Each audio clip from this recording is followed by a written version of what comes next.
5 साल सरकार देश की नहीं चलने वाली। मीडिया का भी था, इसीलिए बहुत सारे चैनलों ने उस इंटरव्यू को सेंसर करने का काम किया, उसको खबरों को दिखाने का काम नहीं किया। तो क्या है, इंडिया गठबंधन के हम लोग भोटते पर ला देंगे, इस विश्वास को रखिए। नमस्कार, मेरा नाम बंटी है। आप देखे हैं पहल तक। बस्तर लोकसभा से चुनाव जीतने के बाद नवनिर्वाचित सांसद राजद के जो सुधाकर सिंह वह मंगलवार को अपने रामगढ़ विधानसभा पहुंचे, जहां उनका नेताओं कार्यकर्ताओं द्वारा भव्य तरीके से जोरदार तरीके से स्वागत किया गया।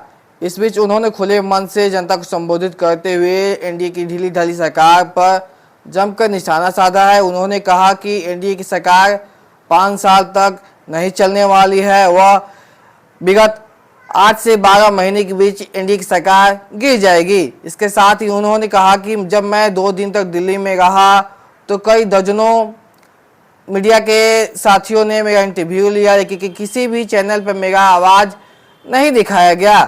साथ ही उन्होंने कहा कि मैं जुलाई में जो संसद सत्र शुरू होने वाला है उसमें शपथ लेने के बाद मैं जनता की आवाज़ को उठाऊंगा। उन्होंने कहा कि मेरे जैसे नौजवान सांसद जो इंडिया गठबंधन से जीतकर दिल्ली में जाएंगे और जनता के सवाल को, जनता के समस्याओं को संसद में उठाएंगे। इसके साथ ही सरकार को घुटने पर ला देंगे।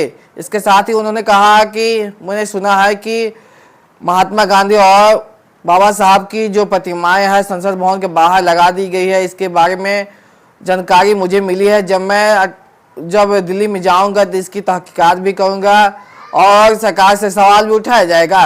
सुनिए क्या कुछ कहते हैं सुधाकर सिंह, जो खुले मन से एनडीए की सरकार पर निशाना साधा है। अभी तक आपने हमारे चैनल को सब्सक्राइब नहीं किया है तो चैनल को सब्सक्राइब कर बेल आइकन दबाकर ऑल बटन को प्रेस कर दे, ताकि आपको सबसे पहले नोटिफिकेशन मिल सके। 5 साल सरकार देश की नहीं चलने वाली। साफ साफ मैं बता दूं आपको, इस देश की जो सरकार है ढीली ढाली सरकार है, और जिस अहमन्यता के साथ इस देश में सरकार चलाने का प्रयास भारतीय जनता पार्टी के द्वारा किया जा रहा है, आने वाले वक्त में 8 से 12 महीने के भीतर इस देश में नई सरकार बनेगी, यह आपको चौंकाएगा नहीं।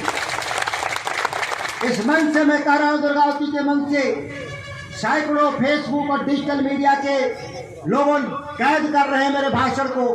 याद रखिएगा कि मैंने क्या कहा। मैंने इस बात को मीडिया के जरिए दिल्ली में 2 दिन के भीतर मैंने दर्जनों मीडिया चैनलों के सामने मैंने रखा, लेकिन चूंकि वह आलोचना मीडिया का भी था, इसीलिए बहुत सारे चैनलों ने उस इंटरव्यू को सेंसर करने का काम किया, उसको खबरों को दिखाने का काम नहीं किया।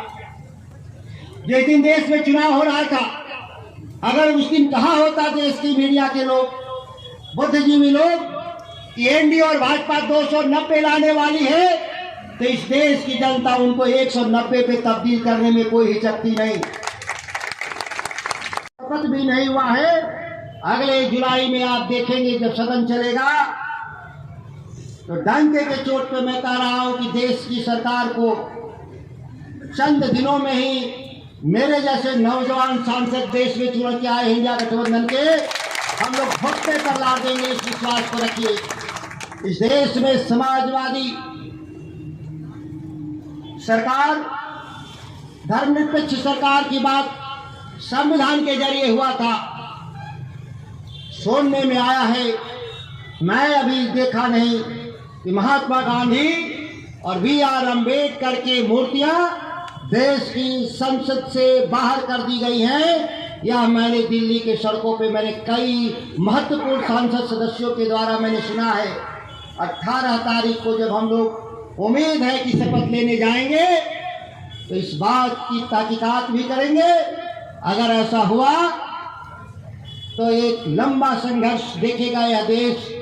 याद रखिएगा, क्योंकि आपके जो पूर्वज हैं जिन्होंने देश के नेतृत्व किया आज़ादी का, उनके साथ अगर ऐसा अपमानजनक सलूक हुआ होगा तो हम लोग कभी भी बर्दाश्त नहीं करने वाले लोग।